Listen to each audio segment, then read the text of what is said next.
Blue Lock is heating up so much, as in this chapter, we see Nico destroying Loki, Hugo having a really intense conversation with Isagi, which ends up with Isagi locking in. Alright, starting off this chapter also called Suitable Destiny Theory, we see Hugo starting to sprint insanely with the ball, as he in the previous chapter stole it from Isagi. Just as in that chapter, Hugo asks Isagi if he believes in destiny. Isagi, however, is too focused on the ball, and he doesn't have time to answer Hugo's questions. That's also why Hugo decides to just talk to himself like a crazy person, and says that he will enlighten Isagi, telling him that there's nothing fantastical or spiritual about the logic of destiny. With that said, Hugo fires off a pretty nasty pass towards up on the pitch. It even passes by both Rin and Karasu with no issue at all. The commentators are ecstatic about this, as they scream that this is wild, and that France's Hugo has blasted it right to the front line. It's a counterpass. Karasu looks back at the pass and looks super annoyed as he says that it's heading right to Loki. But then, in the bottom, we see a shoe coming into the panel, and they are saying that this is the spot, asking if that isn't right and calling Loki Wunderkind. And after that we see that it's the GOAT Nico who looks super dope, as he has just stolen the ball from, well, the best under 20 player in the world. After that, Nico gets his eye out of his hair and says that when it was stolen from Isagi, this was the most dangerous spot. Loki looks at him, and actually, it doesn't sound like he is bothered at all, as he just says, well.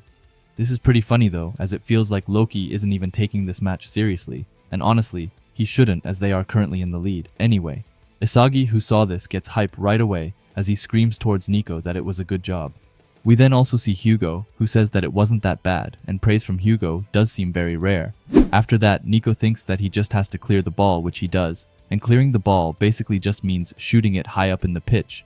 After that, we get into his mastermind where he thinks that when an opponent has a way to keep Isagi from shooting, Blue Lock can change attack patterns. He then looks serious as he takes a deep breath and says that when their calculated team design has been seen through, they will sting them with unpredictable solo skills. And he also tells Bachira, who got the ball, to pierce their defense and calling him Hornet. And you guys already know it, as Bachira does just that as the ball lands at his feet with no problem at all. And then he starts it off with embarrassing bats as he makes an awesome dribble behind him. However, suddenly and shockingly a player goes right in front of him. He says that there he is, which means that he has most likely anticipated Bachira. We then learn that he is called Kamu, and that he is a right wing. After that, he singles Bachira to go to him, and he tells Bachira to just try him and calls him Little Zephyr, which isn't that kind of cold anyway.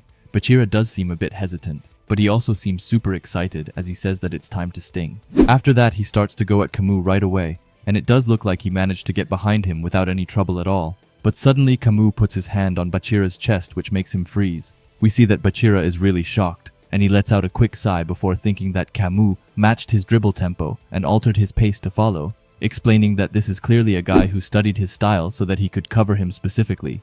We see Bachira continuing to try his best to get behind Kamu, but he is really struggling.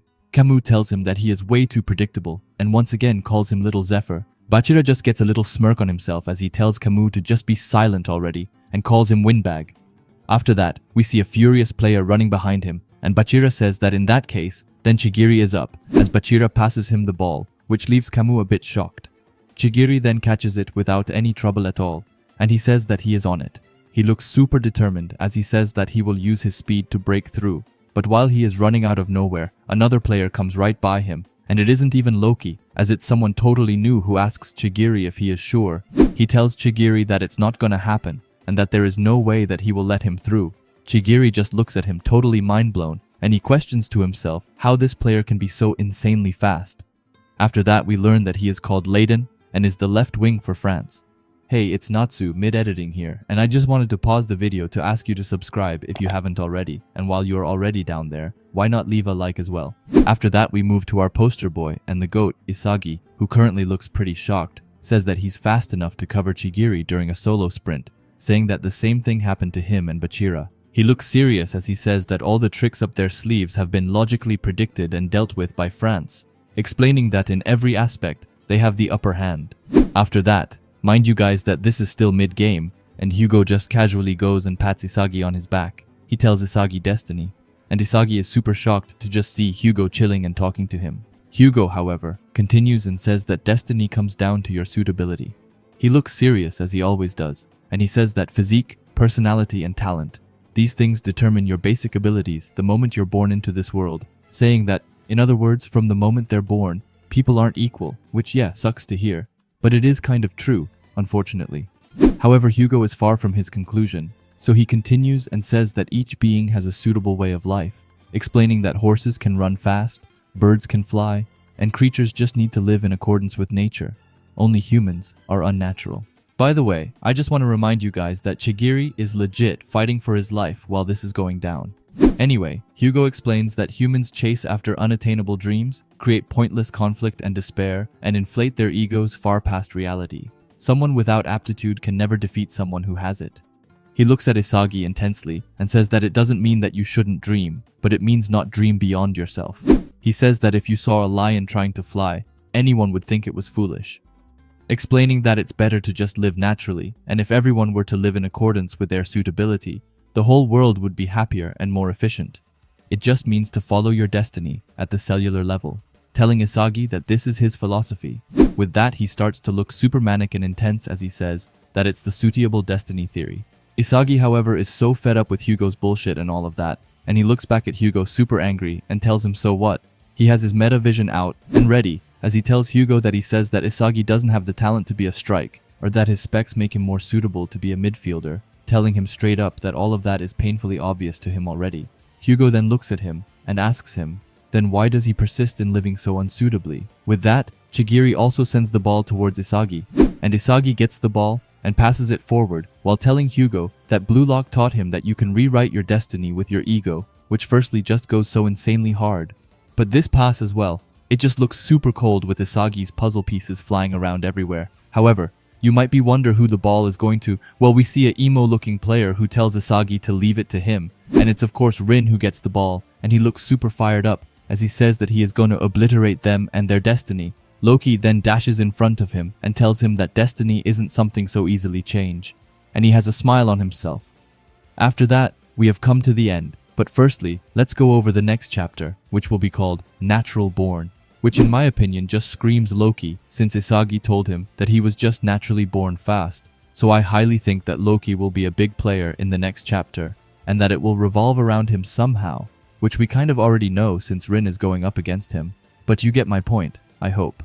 Also on top of that, there is no break next week, which is just fantastic. So let's hold out until next week for even more peak. Now first off, when talking about this chapter, I just want to give a shout out to the authors, as they finally included players who isn't just used for background purposes, but that they actually do something, because like in the Neo Egoist League and the Nigeria game, there has just been a ton of non-important players. And before you say something, I know that it's impossible to give all 11 players in a team screen time and make them interesting. However, when it's executed like this, I really like it, and I hope that they continue to do so with more of the characters. Like for example Kamu, who is just supposed to be a side character. He is shown in this chapter to have the ability to man-mark and go toe-to-toe to Bachira, and not to mention Layden, who seems to be on the same speed stats as Chigiri. Now it's unsure if he just caught Chigiri off guard, if he is actually able to rival Chigiri in speed, because if he can then Blue Lock for sure, gotta bring more of their speed stars out. Like Zantetsu and Yukimiya gotta come in soon if that's the case, and then we will just have an all-out speed battle, which I would be dying to see. Anyway, what did you guys think of this chapter? Honestly, if you ask me, I really liked it, and I would probably give it an 8 straight up, but please let me know your favorite moment from this chapter, and also what you would rank it out of 10. Anyway, if you like Blue Lock and videos like this, then I would highly suggest you subscribe to this channel, and while you are at it, leave a comment and a like, as it helps out with the algorithm a ton. And if you are curious to see another video of mine, then please watch the video that will be popping up on the screen now. Anyway, thanks for watching, and have a great day. Bye.